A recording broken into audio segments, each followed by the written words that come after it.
ඔයාලා ගිහිල්ලා බනිස්ගෙඩිය කාලා සම්පූර්ණ මෙතන ඉඳලා කාලා ආපහු ඉන්න තැනට දුවගෙන එන්න ඕනේ. මේ තරගය විනිශ්චය කරන්න ආරාධනා කරනවා පාලිත මහතාට, ප්‍රසාද් මහතාට, සඳුනි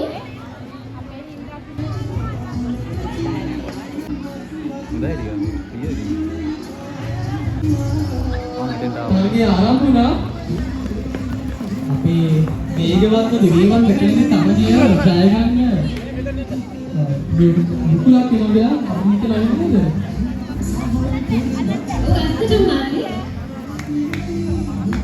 අපේ දරුවෝ තාම උද්‍යෝගයේ ඒ තරගයේ එළියලා සාදු නිකොලාවට වසන්තය ලැබුණු අද දවසේ ආලෝකයෙන් පිරුණු අද දවසේ තවත් ජයග්‍රහණයෝනිකා අපිට ලැබෙන්නේ බලාපොරොත්තු වෙනවා ඉතින් මේ තාර්ගයේ තේරුම් ගන්න ජය පරාජය අපේ හැකියාව මත නමුත් ඔයගොල්ලන්ගේ හදවතට විතර දෙන විනෝදය දුන්නොත් එය විනයානුකූලව පවත්වාගෙන ඉතින් ඔයගොල්ලෝ තමයි මොකද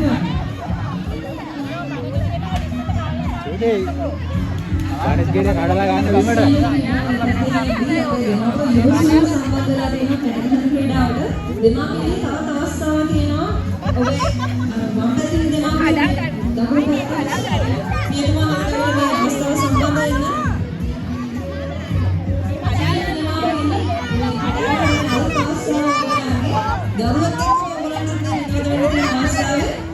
ඔයගොල්ලෝ සම්බන්ධ වෙන්න දකුණු පැත්තේ ඔබ පියතුමා ළඟ මේ අවස්ථාව සංවිධානය කරලා දෙන්න. මේ නිදාස් අපි දෙමාපියන් පිටුමල ලෑස්ති කරපු තරගය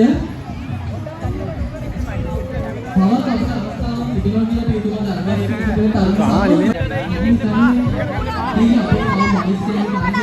ක්‍රියාත්මක වෙනවා.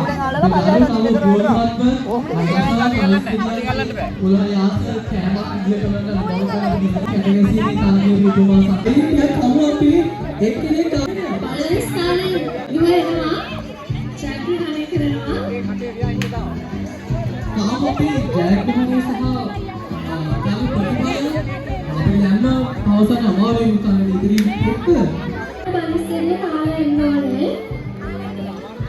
කාලා ඉවර කරලා තමයි